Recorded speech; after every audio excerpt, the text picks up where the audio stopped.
Look at all the droplets of water.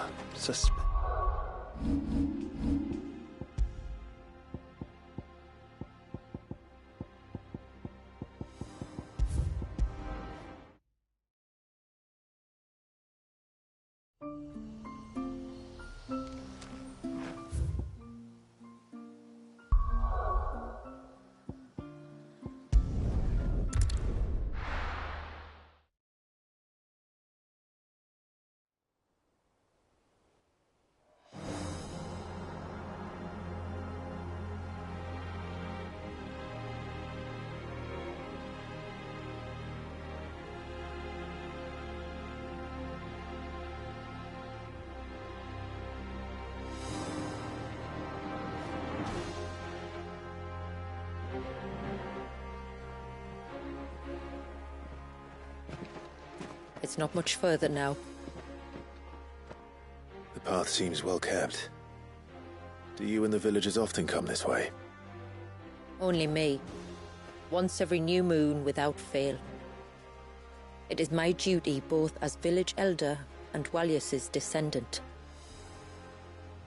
But surely no one blames you for what happened. Why should you bear the responsibility alone? You misunderstand. I do it because I want to show him that he isn't alone, and that there are still some of us who would see an end to his suffering. Suffering you will soon witness with your own eyes.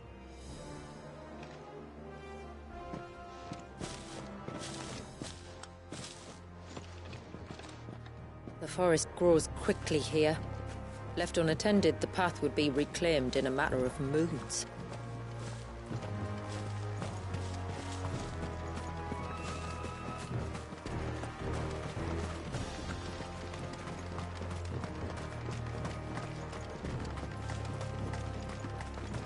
Does the light point the way to the child? It does indeed.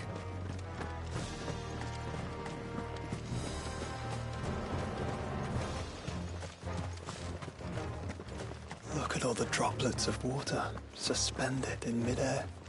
Where they have remained untouched by time for 80 summers. It's not right. No.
It's not.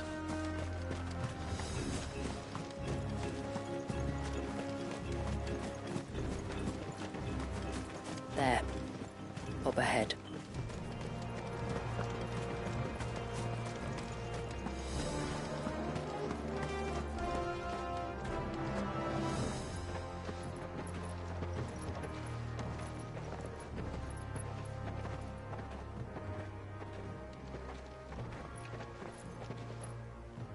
Down in the center.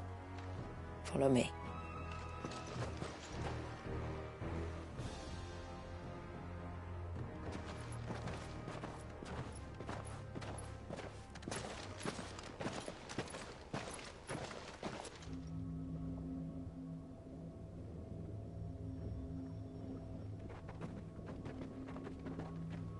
He's still primed. I'll never forget my first priming. The fear.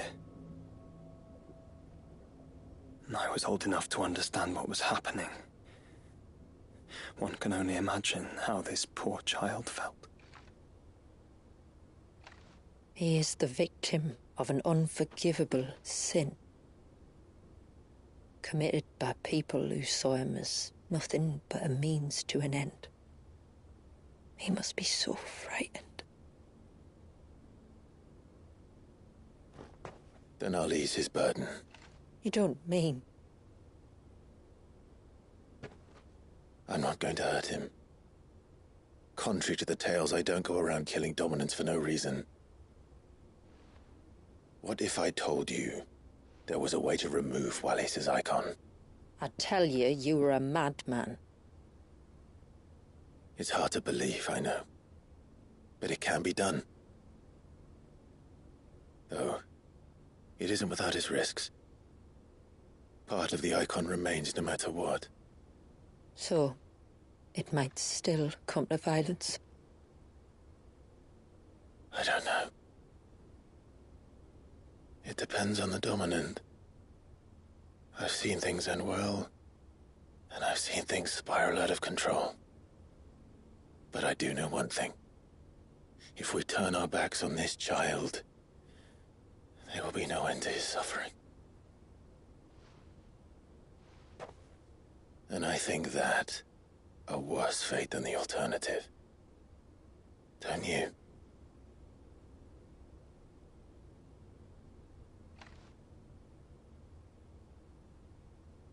Very well.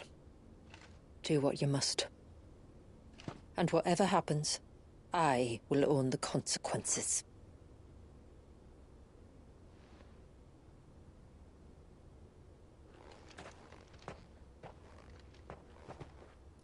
Don't be afraid, little one.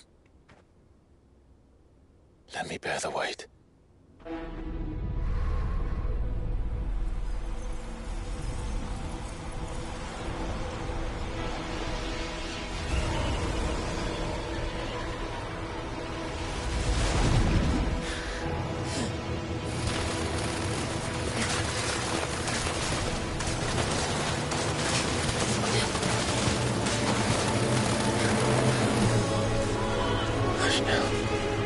It's going to be all right.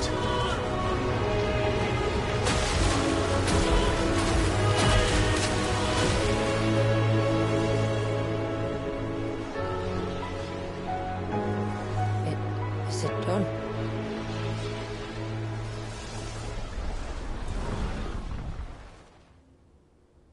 I think so.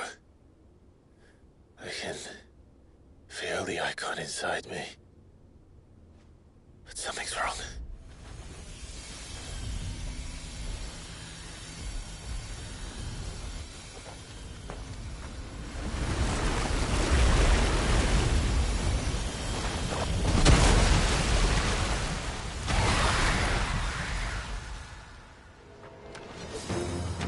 He wasn't just afraid.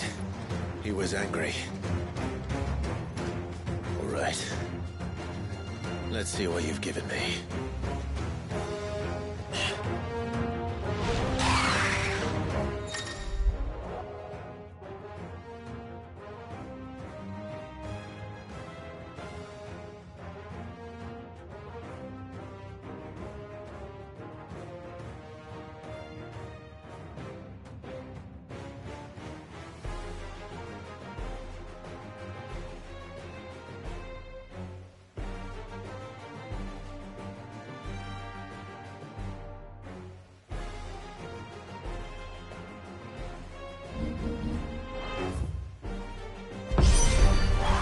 Leviathan! No, just an Eggy. But a formidable adversary nonetheless.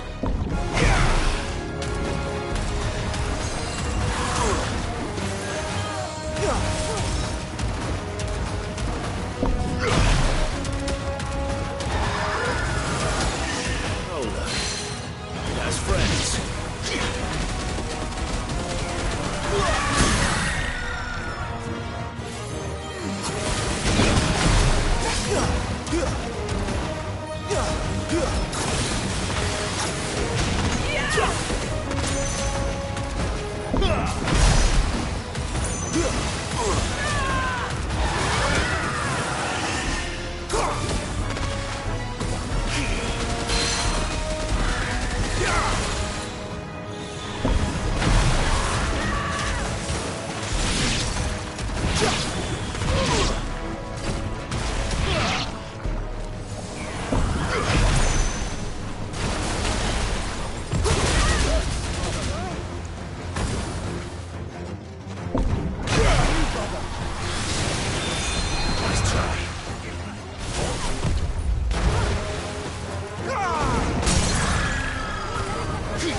Is everyone all right?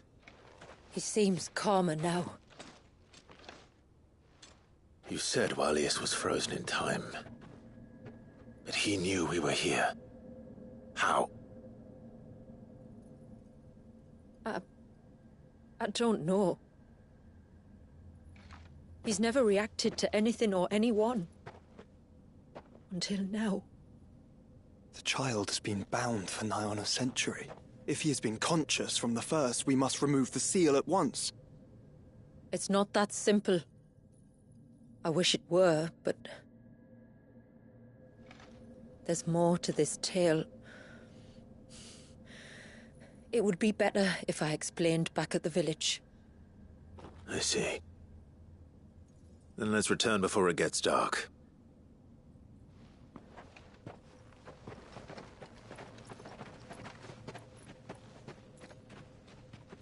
I'm sorry, Walius. I will make this right.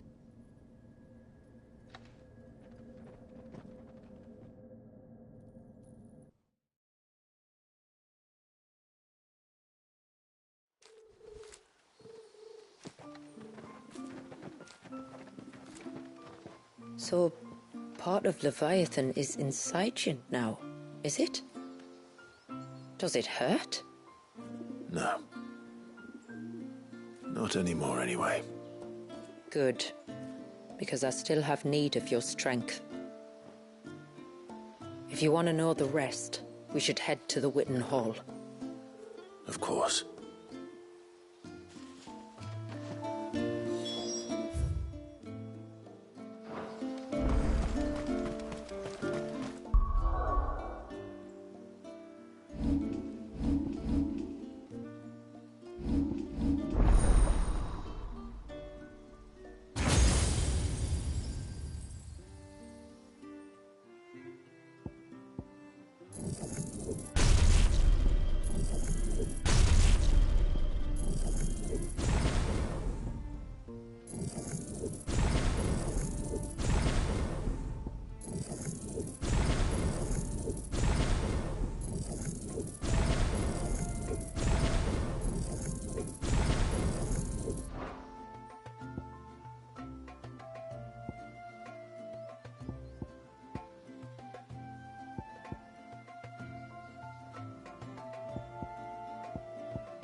De jury's weg.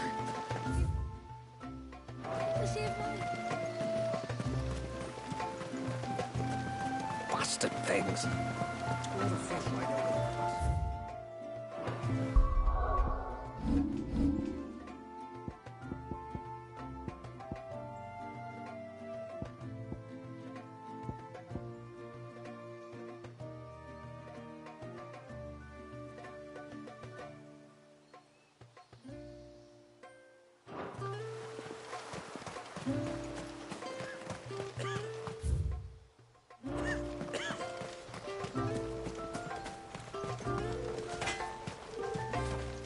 Reckon my steel's just as good as any.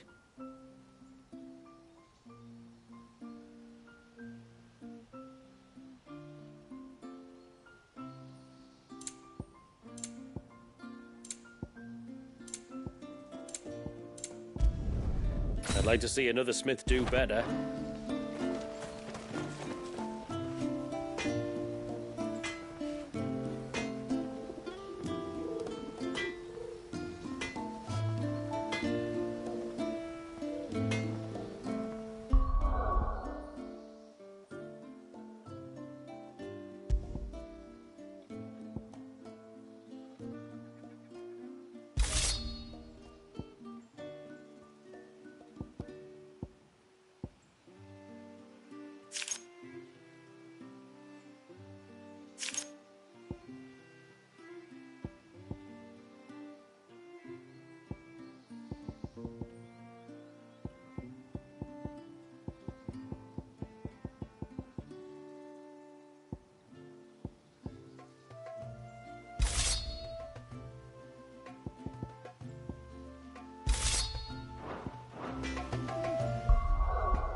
Sign of the child.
To understand the spell which binds Walius, you must first know who we are, and what drove my forebears to commit such an atrocity.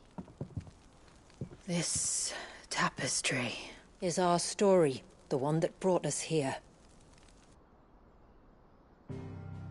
After generations of wandering, my people sought refuge in northeastern Storm, some 170 years ago.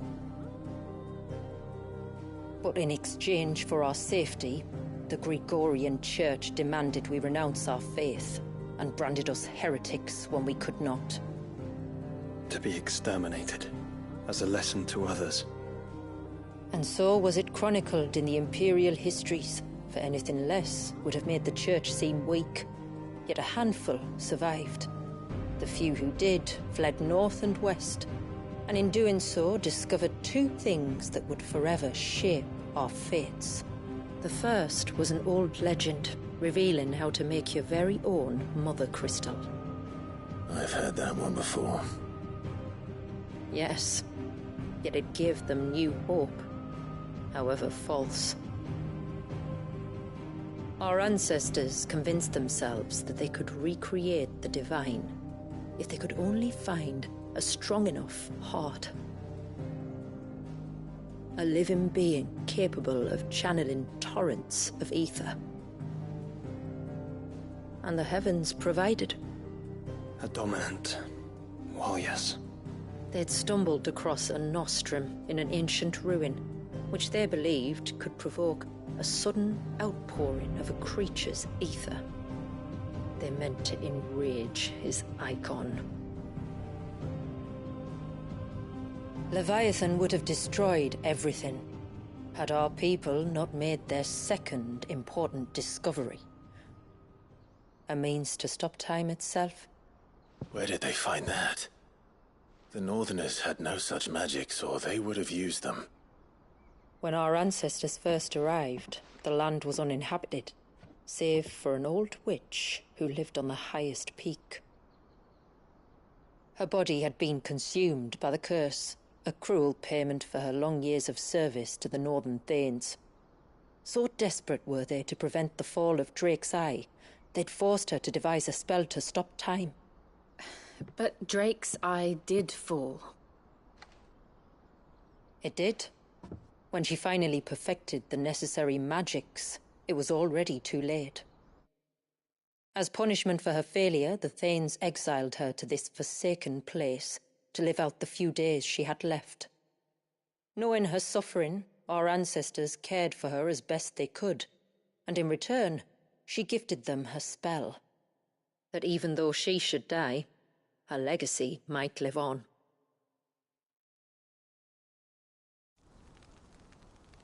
So armed with both the knowledge of the ancients and the secrets of time, our ancestors settled upon an ambitious plan. They would create a new Mother Crystal and enchant it that it might endure for all eternity. Thus would our people's wandering, our suffering, finally end, and prosperity visit us once more. And all it would require was the sacrifice of a single child. A small price to pay, or so they believed. Another victim of man's blind reliance on the Mother Crystals. So we know the seal source. How do we break it and restore the flow of time? Do you recall the dome of light on top of the cliffs to the west? Inside lie the ruins of an old temple. It was there that the witch built the Vare, a conduit of sorts that channels her remaining ether into the surge. But it's been a long time since anyone set foot in the place. And now there are others who claim it as their own. Then we shall go prepared for a fight. That said, it may be best if one of us stays behind. You think the village could be in danger? We saw the ether flow from Walius in all directions, but only encountered a single familiar. There will be more. And should even one make its way here, I doubt the walls could hold it back for long. Then I shall stay. The Phoenix will see your people safe, tributary. You have my thanks. Very well. We should depart at once. I fear time may no longer be a luxury we can afford.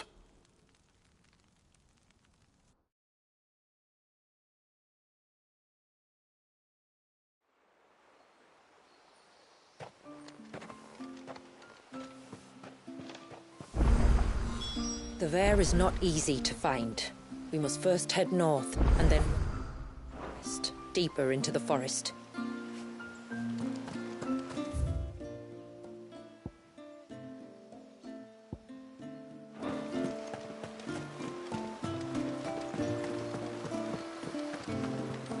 No sign of the child. You don't think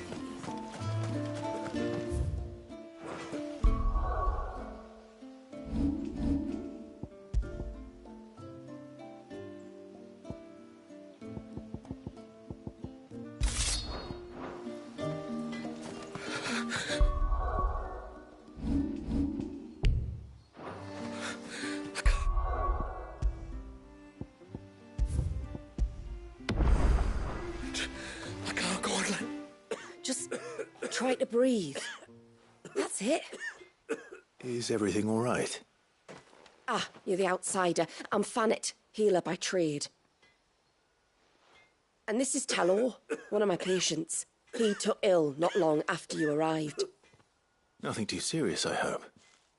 I hope so too, but But this affliction, it's like nothing I've ever seen before. He complains of feeling chilled to the bone, but there's no fever to go with it. And my most powerful antalgic hasn't done a thing to ease the pain in his chest. I'm starting to wonder if his condition might require a different kind of treatment altogether. Shula said that you were here to help us. You couldn't help me, could you? I'd be happy to. If I can. You can, don't worry. All I need you to do is speak to Talor's son, Pavat, over at the forge, and ask if he knows what his father was up to before he came down sick. Something must have caused this, and I want to find out what. The trouble is, Talor's too weak to speak, and I can't leave his side for long. So while you talk to Pavat, I'll pay his wife word a quick visit, just in case she knows anything. All right.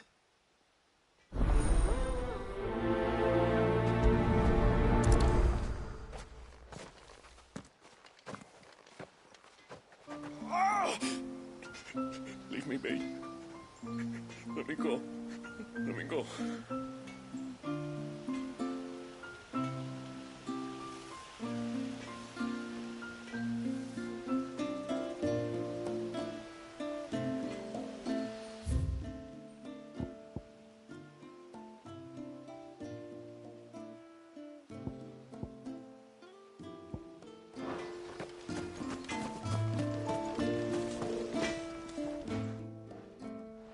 Oh, do you need something? I do, though not from the forge. Fannet asked me to speak with you. She's looking into the cause of your father's illness and wondered if you could shed any light on the matter. I see. Sorry. She shouldn't have dragged you into this. It's no trouble, really. Tell me, did your father do anything out of the ordinary before he fell ill? Not that I know of. But then I hardly see him. He's always out and about, like. Well, at least he was. Suppose he might have been a bit more fidgety than usual, but apart from that... When you say out and about, where does he usually go? Just round the village. Wanders over to Blazier's place most days.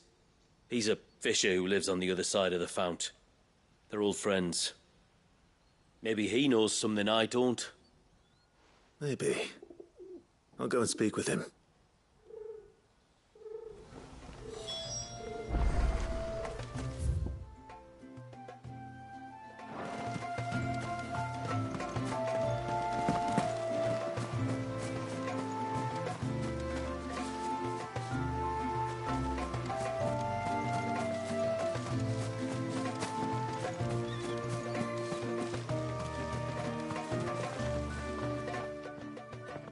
Greetings, stranger. What can I do for you? Your name is Blazir, is it not? Pavard tells me you're a friend of his father's, and that the two of you may have spent some time together prior to his illness. His illness? Talor's never been ill a day in his life. I don't know why he'd start now. Oh, Fanny doesn't know either. It was she who asked me to look into his recent behavior on the off chance it might explain how his condition arose. Oh, I suppose there was something that struck me as a bit odd. He kept asking about the woods. Did you see anything strange on your way back from the shore? Are you certain? Do you swear? That kind of thing. I didn't, of course. But he wouldn't let it go. It was like he was expecting something to happen. It was just a matter of when. Not that I know what, but he never told me anyway. Well, that certainly does sound unusual. And it might just be what Fannet is looking for. Thank you. Ah, don't mention it. Oh, and when you see Talor, wish him the best from me, eh? Let's see what the healer makes of this.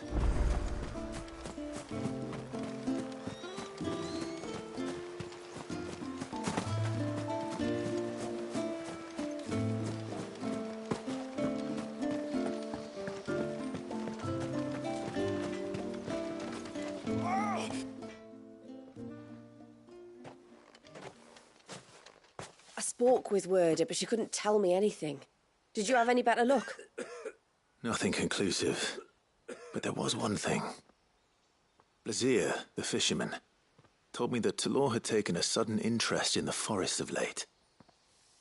He kept asking him if he'd seen anything unusual there on his way back from the coast, but never let on what exactly he was expecting him to have seen. The forest between here and the coast. Surely not.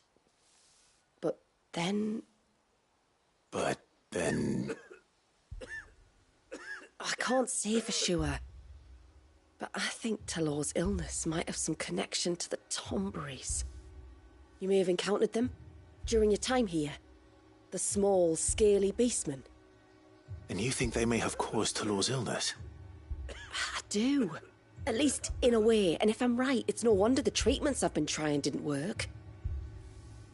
Oh, I know it's a lot to ask, but would you go down into Father's Fell for me? There's an altar there. And if my fears are true, an offering upon it. What is going on here? Please. I'll explain everything when you return, but time flows fast. I beg you, make haste for Father's Fell and take the offering from the altar. Talor's life may depend on it. Very well.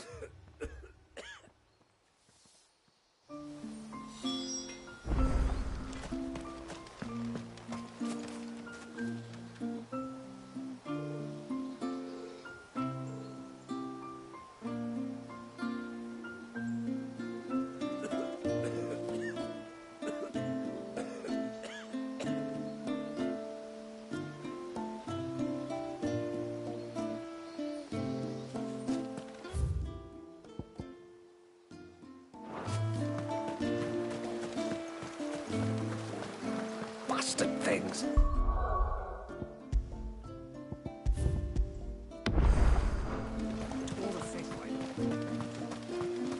Oh, I never should have let him go alone. Hail, stranger.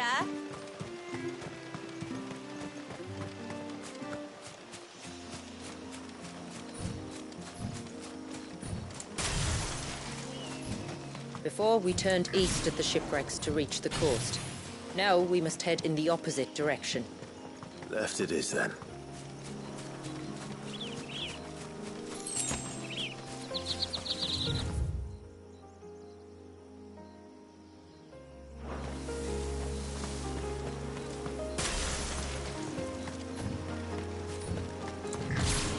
If there's one thing I know about beastmen, is that they love to hide in the dark.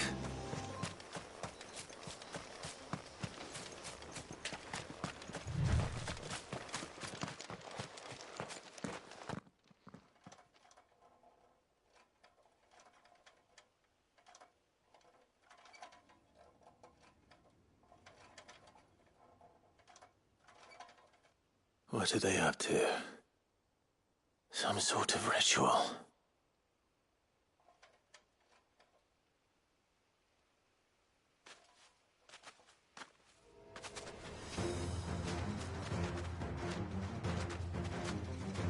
Sorry to disturb you.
Let's see what's on this altar then.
A silver chain. I doubt the Tomberries made it. This must be what Fennec was talking about.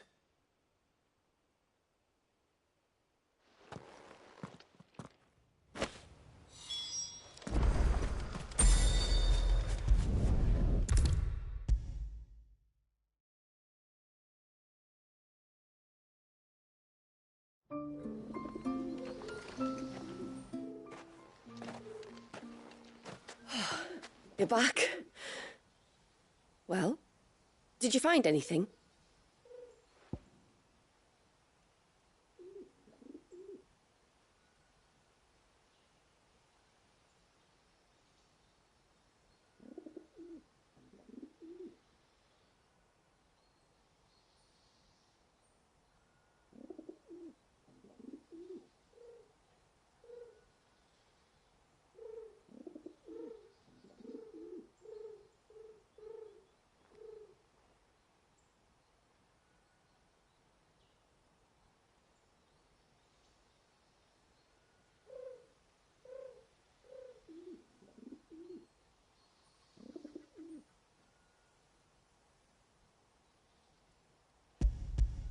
I did.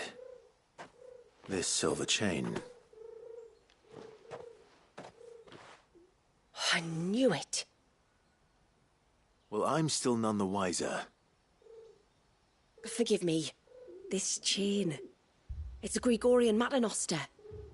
Worn by men of the faith. What's it doing here? And why would the Tomberries be praying to it? To understand that, you need to understand what the Tomberries are. They feed on hatred and suffering. And some say that if you render them an offering, some token of grievance against your fellow man, they will put a curse upon him.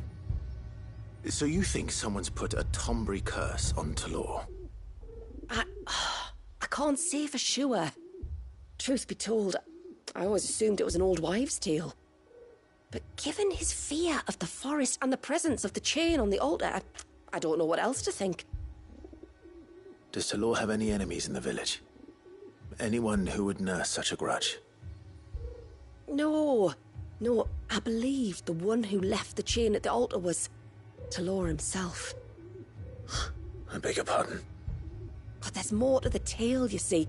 It's said that if you attempt to curse a soul that has returned to the sea already, your ire has nowhere to go but back to its source.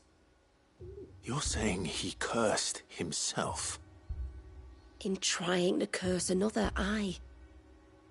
When my father was younger, he was one of the few permitted to venture beyond the wall on trading expeditions. He told us that when he journeyed to Sanbreque, he'd wear that chain to disguise his true beliefs, lest Griega's faithful turn their cudgels on him. Did they ever catch him in his deception? Might that explain the ill will he bears someone? Not that he ever told me. Come now. Let's not waste time speculating about Talor's past. We need to focus on the present, and that means finding a way to break the curse. All right. If there's anything I can do to help, let me know. Thank you. I shall. Aye, and thanks for going to all this trouble. Here, it's not much, but I want you to have this. We call it an adder stone. It's a gatherer's charm. Reacts to certain rare minerals we use in crafting. Makes them ring out like a bell, stuff you'd have no chance of spotting otherwise. If you find anything, see that you bring it back to me. I can make you some decent gear with it. If you're interested, like. I am, thank you. And I'll be sure to pay you a visit. Until then, I wish your father a swift recovery.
Yes?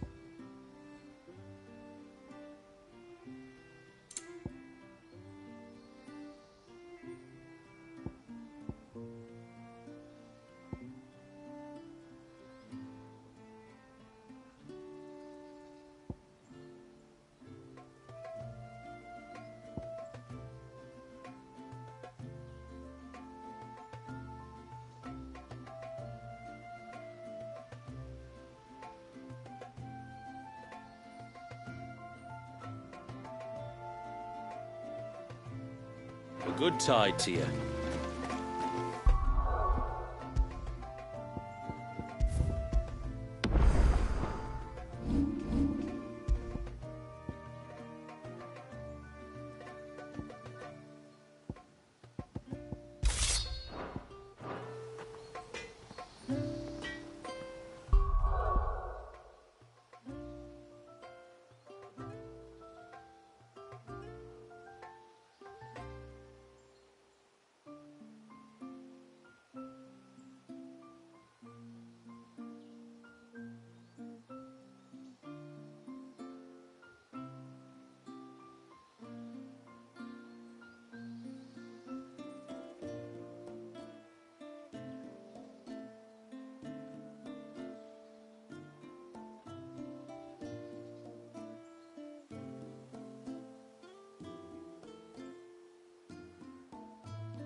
sign of the child.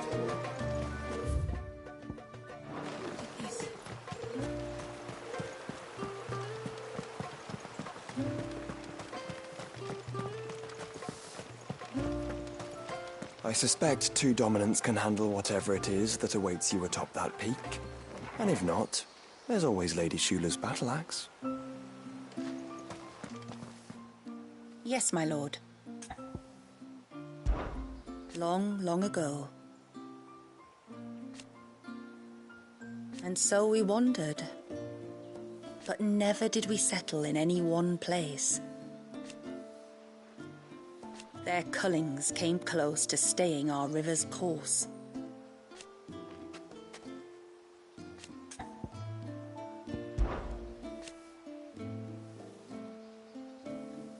The first was the Duscan Heart.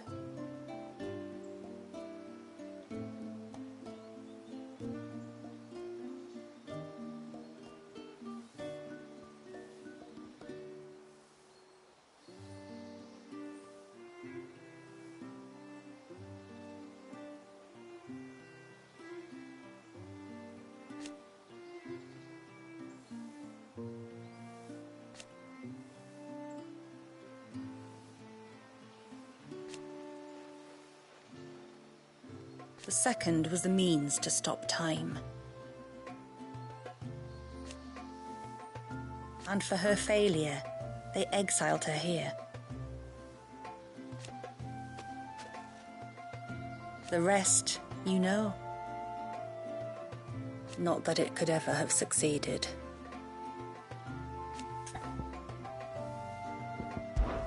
"80 years have come and gone.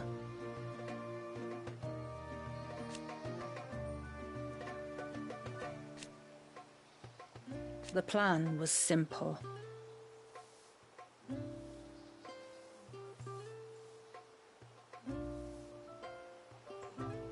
Sadly for them,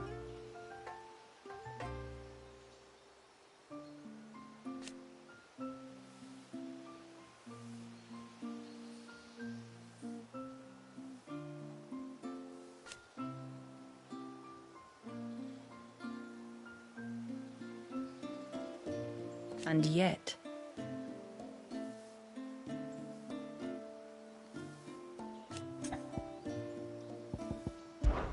it was the tributary of the time. Naturally.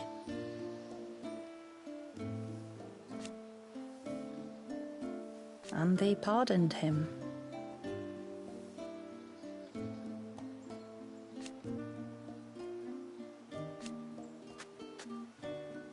Our only hope.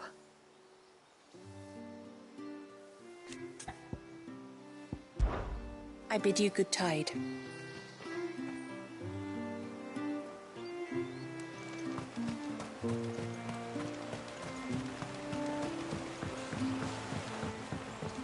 My lord, may I speak? There is a matter with which I would beg your aid. Of course, what is it? Please, not so loud. Something serious, then? Yes. I think we might have company. I was passing by the low gate when I saw a figure moving among the trees up on the cloak. At first, I thought it must have been you or your brother, so I didn't say anything, but the more... And you're sure it wasn't one of the other villagers? Positive. I think it was someone from outside the wall who has found his way inside. Of course, it could just be my imagination playing tricks on me. I only caught a fleeting glimpse, and it might have been you or your brother. But if it is who I think it is, we cannot allow him to leave now that he knows we're here. Would you go and see? He won't try to hurt you, believe me. Given what lurks in the forest, the only one likely to get hurt is him. Very well. Whether the man you saw is who you believe him to be or not, we need to know. It may yet be someone else entirely. Someone who means your people, or my people, harm. Perhaps. Just promise me that if you do find someone up there... Don't worry. I won't draw my sword unless I need to. Thank you. Ymilla, this man you saw, might he be the customer you told me of? I fear so. The customer? I'll explain later. Come on.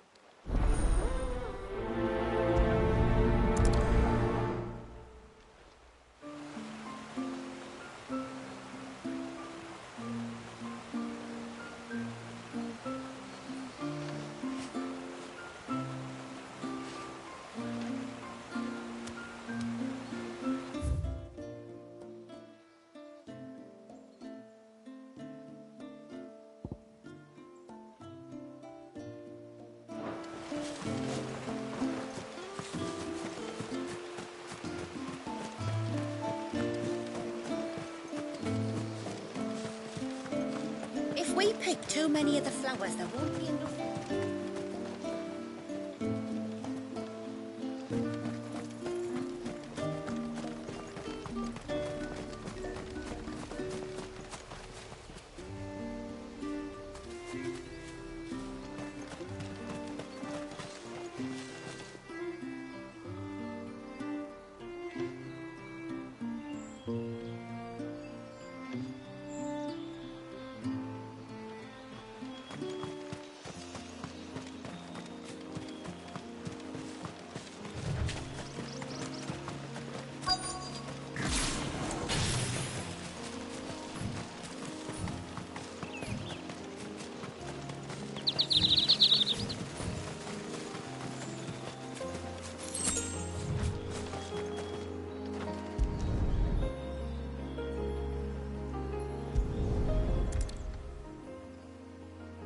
Bottle. Breath of the Arbor. Perfume from Sunbrag. Looks expensive, too. Who's there? Stop!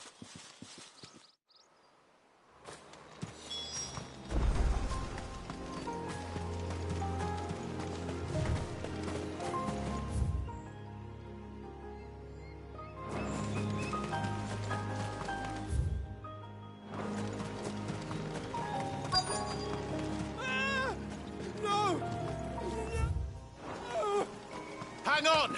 I'm coming!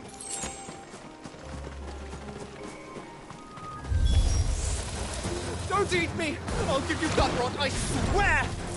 Stand back. I'll handle this.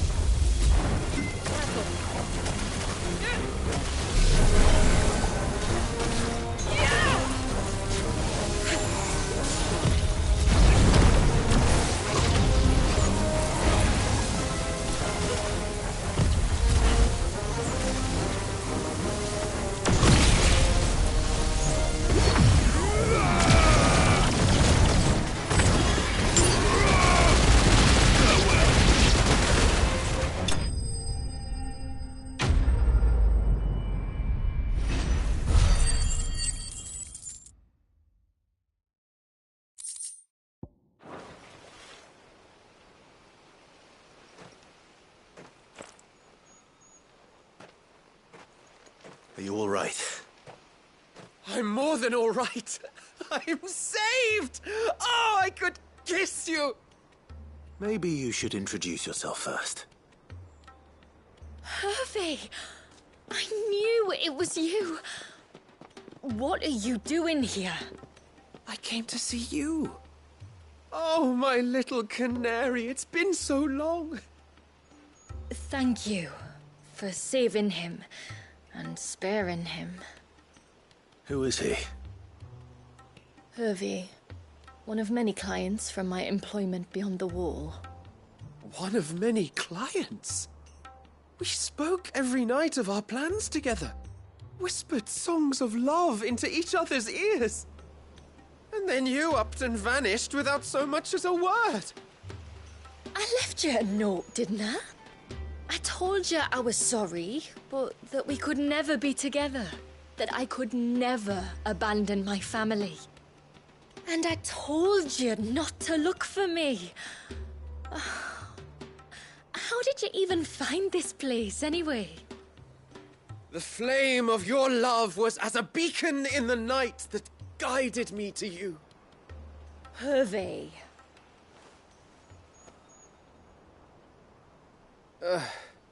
I was walking by the coast near Northreach when I saw a lady who looked like you. Eyes like the ocean. Hair like the driven snow. The next moment, she and her companions were jumping in a skiff and sailing out towards the wave. So I, borrowed the nearest boat and started rowing. It must have been Shula bringing us here. So what? You rowed, found who knows how many leagues across the bay, simply because you saw a woman with white hair.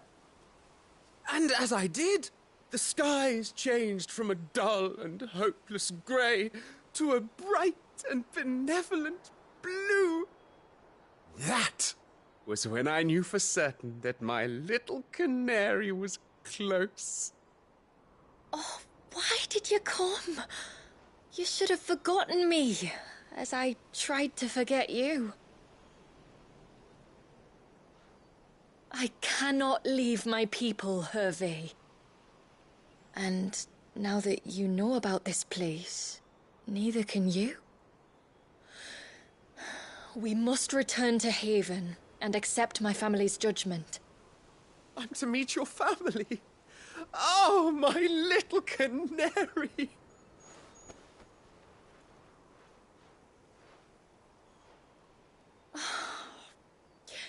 Please, come and see me later. You did as I asked, and you must be rewarded for it. But first, follow me, Hervé. To the end of the world and beyond.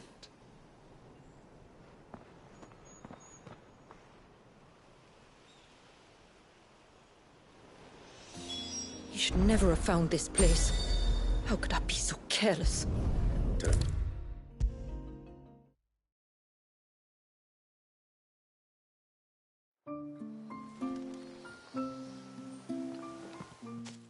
Forgive me.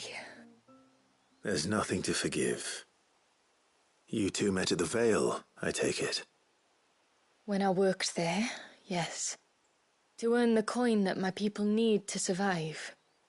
Though Mysidia is our sanctuary, there are certain necessities that it cannot provide.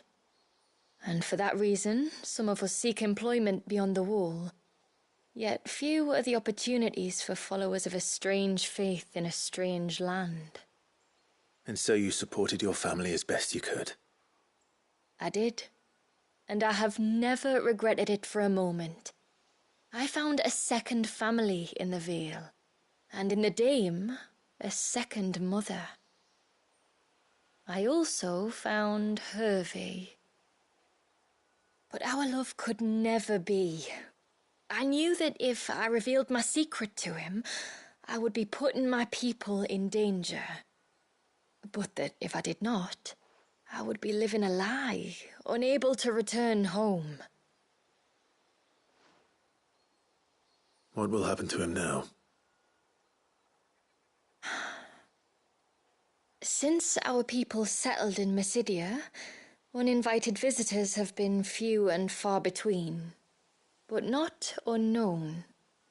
Explorers, survivors of shipwrecks, none lasted long. I see. That was before my time, you understand. I've never had to make a decision like this before. Yamila, know that I do not blame you for any of this.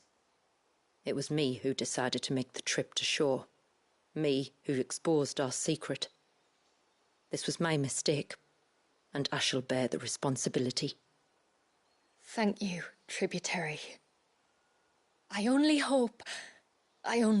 beg you to remember that Hervé means us no ill will. He's just a fool. A fool who loves me. I will take that into consideration. But yours is not the only voice I must listen to. The whole family must be consulted, and it may take time for me to arrive at my decision. I hope you understand. Of course, tributary. However long it takes. Come what may, I thank you, my lord, for bringing us back together.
Knowledge hoarded is knowledge lost. What subject shall we consider today?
You are always welcome, Clive.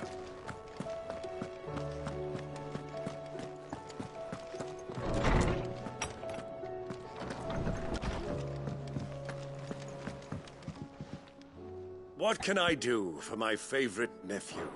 Well, don't do anything I wouldn't.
blasted things. Tore the fish right up.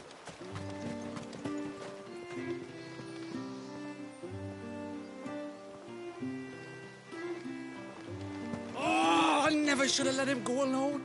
Ty, take me. What am I gonna do? You've got to help me. Shula said you were a force to be reckoned with. Are you? Why do you ask? Eh? Oh, sorry. I should explain. My name's Kitav.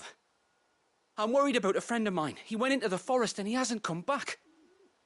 Would you help me find him? I can try. Tell me what I need to know. Of course. You know about the glamour our ancestors cast to keep this place hidden, right? Shula told us about it, yes. Right. So you know the cairns we use to maintain the spell? Well, it's me and my friend's job to maintain them. If it weren't for the likes of us, it would have faded years ago. So your friend went into the forest to visit one of these cairns? Aye, that's right. He said he was going down to Father's Fell. There are 2 cairns out that way, one by the banks of the Swift Run, and another near the Winged Wains, the, ships in the forest. All right. How will I know this friend of yours? His name's Nassef. He's about my height, but clean-shaven. If you could track him down and see that he's come to no harm, I'd be much obliged. I'll search the village, just in case anyone's seen him, and meet you back here. Very well.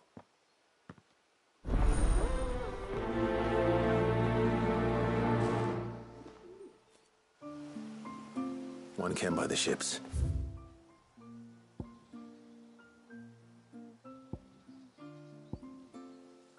Another by the river. Better get moving.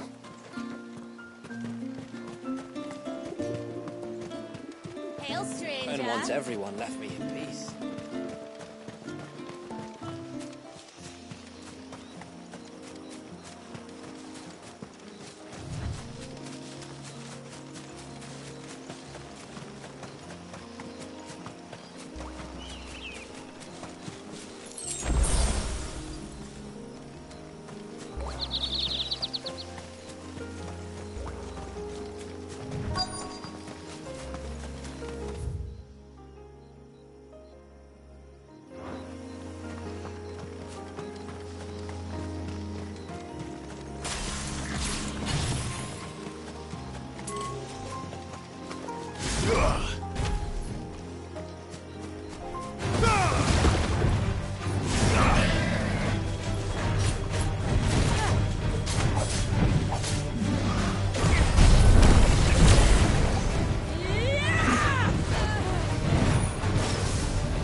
Well, here's the cairn.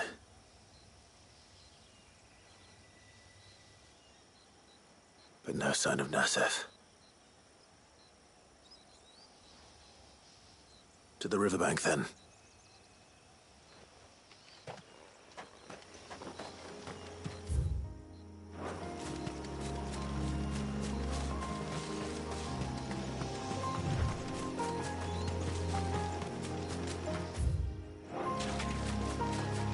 There's a large gate up ahead, and beyond it, a cluster of ancient ruins.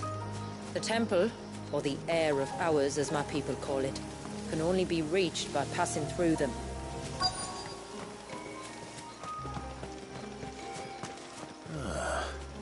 Who have we here? I'm looking for a man named Nasef. Aye, I know him. Takes care of the cans. Wait, you didn't think I was him, did you? Sorry, mate, I'm just out to gym myself a few ibexes. What do you want with the lad, anyway? His friend, Katav, asked me to look for him. Apparently he ventured out to work on one of these cairns and didn't return. Well, that is a worry. You're a hunter, yes? You must know the woods as well as anyone. Can you think where he might have gone? There's a bridge further down the path. Blasted thing got washed away a few moons back. Our carpenter only recently had time to rebuild it. But if I remember rightly, there is another cairn on the far side. Maybe he decided to visit that one while he was here. Maybe. It's worth a look, certainly. Thank you. Don't mention it. I'll keep an eye out too. Perhaps he just got delayed or something. Let's hope so.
This must be the bridge the hunter was talking about.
Hold on!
Oh, thank you.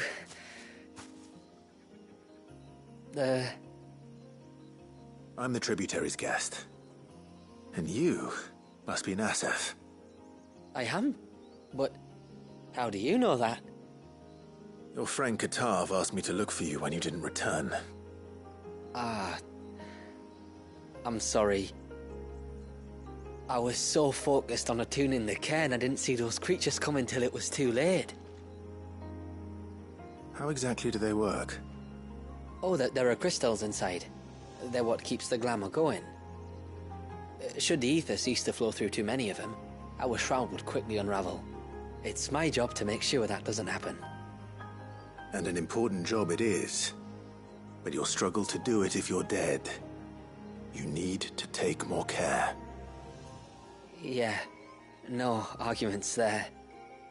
The truth is, me and Katav usually work together, watching each other's backs like. But when we heard outsiders were coming, we split up to get the job done faster, so things would be perfect for your arrival. Stupid, I know. So you found him then? Not before the local fauna did. My arrival seemed to put them off their dinner. Mustn't have been hungry after all. Expect you'll be wanting someone to escort you back to the village then, Nasef. Woods are full of nasties today. When you're next in Haven, be sure to come and see us. You saved my life. It's only right I repay you. If you insist. Take care now.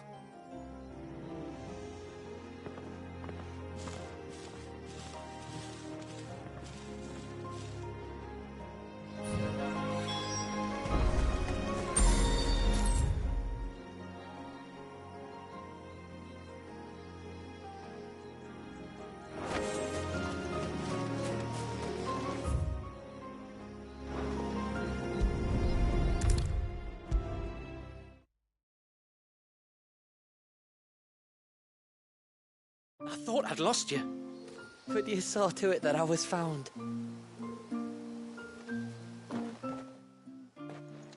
Thank you. Nasef told me everything. If you hadn't got there when you did... Oh, it doesn't bear thinking about. All that matters is that you're safe. Far be it from me to tell you how to do your jobs, but don't go alone again. Or if we have to, maybe we should think about casting the glamour on ourselves to keep the wildlife from spotting us. It'd take its toll, of course, but it'd beat letting the cairns fall and having to weave the entire spell from scratch. Imagine if we had to do that. I'd rather not. We'd only succeed in adding 2 new piles of stone to the collection. Your bearers? That we are, thank the tides. The others can't attune to the crystals in the cairns the same way we can. Reckon this place would be doomed without us. So, you do this work for the good of your people? Not because... We're forced to. No. From what I've heard of the way things work on the outside, we were truly blessed that our rain fell here in Mysidia. Our people are few enough as it is. If we started turning on each other, kin against kin, over nothing but a stupid accident of birth, our days would be numbered. They would. Anyway, all's well that ends well, eh? Thanks to you, both of us lived to keep this place hidden another day.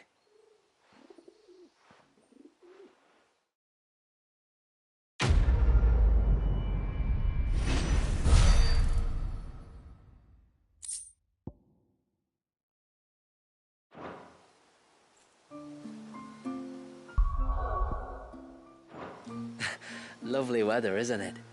Another beautiful day under the glamour.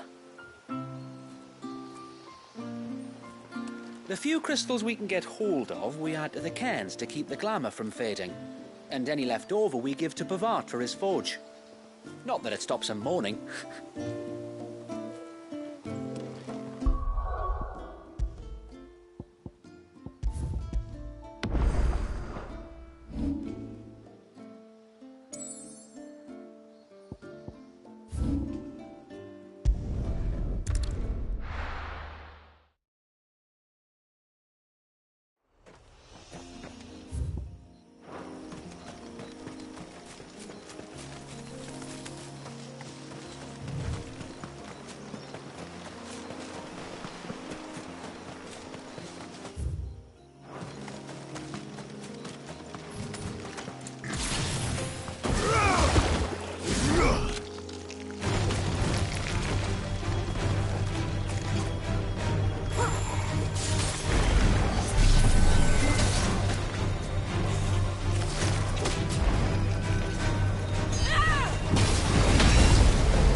What was this place? An old settlement, we think. It was already long abandoned when my people arrived. Leviathan drowned it before it could be fully explored.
over.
Bastard things.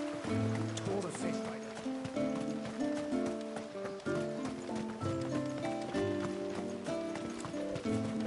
Hail, stranger.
Are you a rider by any chance? I am. What gave me away? Oh, I can smell it on you. The scent of the stables. And not just any stables. Something tells me you've never been one to ride half-starved birds with chine gall and wet beak. If I had a guess, I'd say your bird eats only the finest greens and has her feathers groomed twice a day with a curl hairbrush. Nothing but the best for my ambrosia. Ambrosia, eh? Pretty name. What's she like? Well, she's tall and strong. And her feathers are as white as snow. You're joking. You've got a white chocobo. I have, yes. I suppose they are rather rare. This I've got to see. Can you bring her here? I would if I could, but I doubt Shula's skiff could hold her. Me dad's got a boat, and he's ferried chocobos before. You could get him to bring her. It'd be perfect timing and all. He's preparing for a trip beyond the wall as we speak. I'm sure he'd help you if you asked. He would.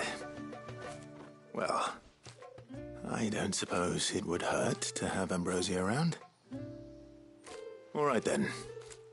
Where could I find your father? He'll be in the storehouse on the other side of the brook. Tell him Manda sent you.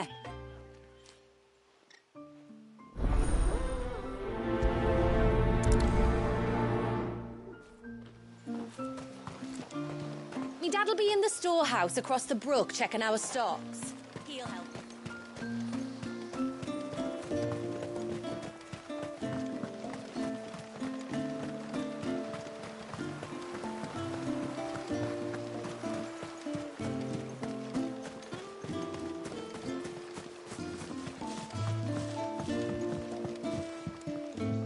You one of the outsiders, then? I am. Shula invited me. Are you Manda's father? I am. Got you running errands for her already, has she? She's asked to see my chocobo, but I'd need your help and your boat to bring her here. Or you could just say it no. Honestly, that girl and her birds, she'll be growing feathers soon enough. Well, truth be told, I didn't take the idea seriously at first. But thinking about it, it would make it easier to get around if I had Ambrosia here. Can you help? Well, if you're sure that's what you want. The tributary says we're to treat you lot as we would each other. So, if you need me to ferry your bird over, then that's what I'll do. Still, they don't take to water easily. I'll need you to bring us a mimic gourd or two to keep her calm on the journey over. And where would I find one of those? Oh, don't ask me. It's been years since I last brought a chocobo across the bay, and I'm told the world's changed a fair bit since then. Where do you usually get your stable supplies from? Well, the man who made Ambrosia's tack lived in Martha's Rest, and if I remember correctly, he traded in chocobo feed too. So I suppose I'll go and ask him. I'll be sailing over to Northreach soon to pick up some supplies. While I do that, you collect your bird and your gourd, and then meet me by the shore. Just don't take too long, all right?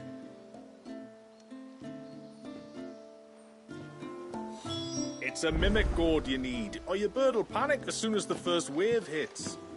Bring both to the shore near Northreach, and leave the rest to me.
We've got a few rooms going spare now. You want a bed for the night? You speak to Martha. I remember you. You're the one who saved Whiteheart. How's the old girl doing? She's very well. Thank you. Oh, don't thank me. You're the one who saved her. Anyway, what brings you to the rest today? I was hoping to purchase a mimic gourd. And I thought you might be able to tell me where I could find one. Oh, reckon I could do better than that. Just so happens, I've got a whole cartload of the blasted things. Not a buyer in sight. Really? Aye, you'd be doing me a favor taking a few off my hands before they turn to mush. But just be on the lookout for wild birds, eh? Don't want them chasing after you like they did me. I will. And thank you. Oh, you're very welcome. Any friend of Whiteheart is a friend of mine. And in times like these, friends have got to stick together. We certainly do. To Northreach, then. Wouldn't want to keep Anders' father waiting.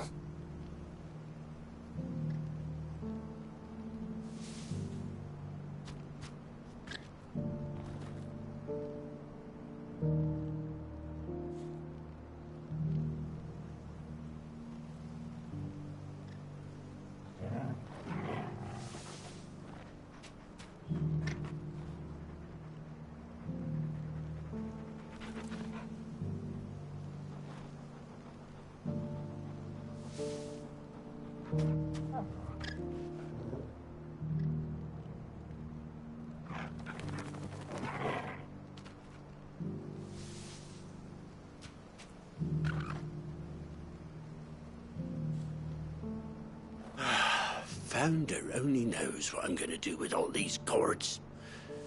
Hollow them out and make lanterns, maybe.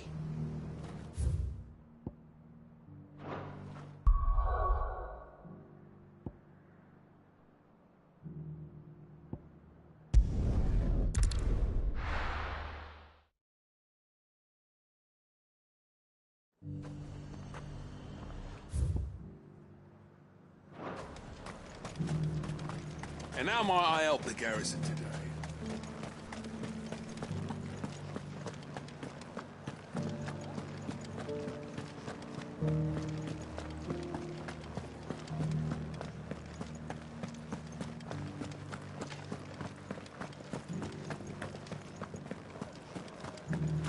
I haven't seen any of those beastly blue-eyed...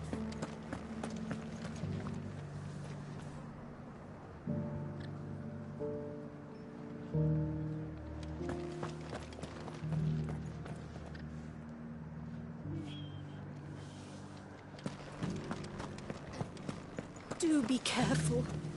I will.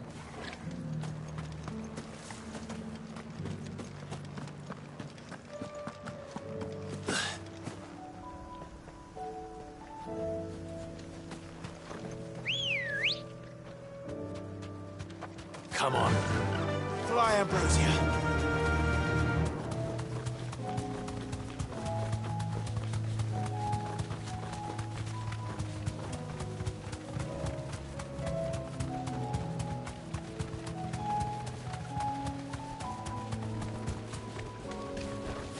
Thanks, girl.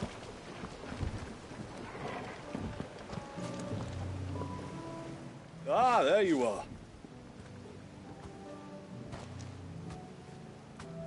And this must be Ambrosia, was it?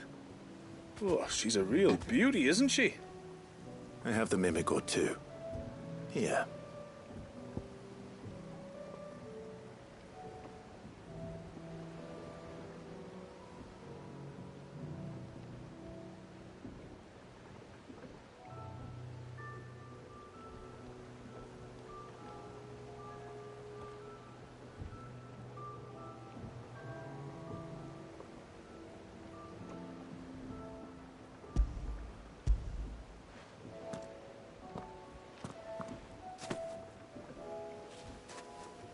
Thank you kindly.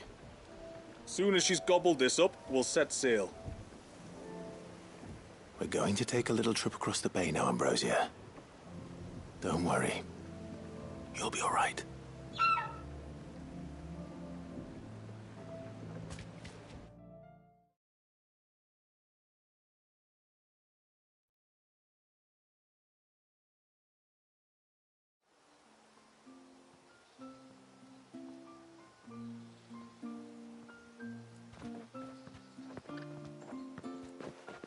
Well, we made it.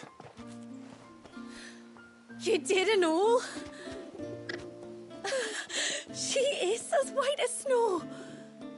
You're beautiful, aren't you, girl? Brave, too. She was calm as you like on the journey over. The mimic gourd will have played its part, of course, but passing through the walls enough to spook most birds even then. Not this one, though. Ambrosia's been through a lot. I doubt there's much that could unnerve her now. Not with a beloved master by her side. No. It's you who looks after me, isn't it, girl? Anyway, thanks for bringing her here. I hope I can breed a bird like her someday. And if you and Ambrosia need ferrying back to Northreach, you only need say the word. Thank you. But I think we might explore Mysidia together. What do you say, Ambrosia?